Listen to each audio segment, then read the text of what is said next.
The past week in the United States has seen largely peaceful but sometimes violent protests across the country in the wake of George Floyd's death, and the crackdown on civil unrest has reignited a debate about the so-called militarization of police. There's a continuum of how militarized they are. That's Human Rights Watch senior researcher on criminal justice John Raifling. He says police will be more inclined to use the equipment simply because they have it.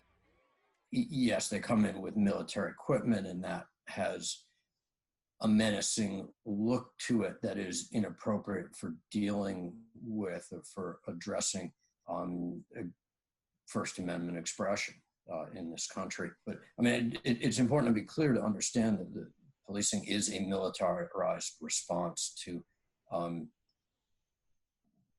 societal problems that really don't call for and are made worse by such a militarized response. A U.S. law allows the Department of Defense to transfer surplus military equipment to city and state law enforcement agencies across the country.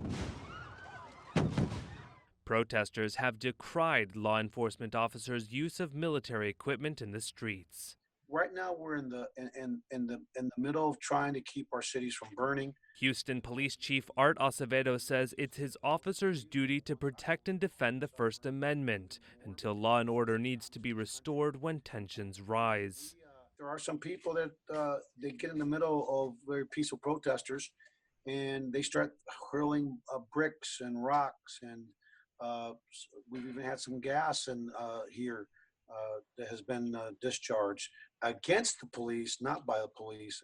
We've got to keep our community safe, our protesters safe, but we also have to keep our officers safe. And it's a very difficult proposition at times. President Donald Trump has threatened to deploy the U.S. military to halt violence and looting in cities that has since died down. Then you have to dominate the streets. Trump also faced scrutiny this past Monday when protesters were cleared away in front of the White House so he could pose with a Bible in front of a church. Democratic lawmakers and even former military commanders have strongly criticized the use of force from Monday's incident, and Democratic Senator Chris Van Hollen said in a tweet, "We have seen firsthand how DoD's 1033 program has contributed to the militarization of our police departments, leading to tanks on our streets, the erosion of police-community relations, and the escalation of violence. Trump should never have reinstated this program. We must end it." Some Democratic senators said they will pursue a legislative amendment to discontinue the program.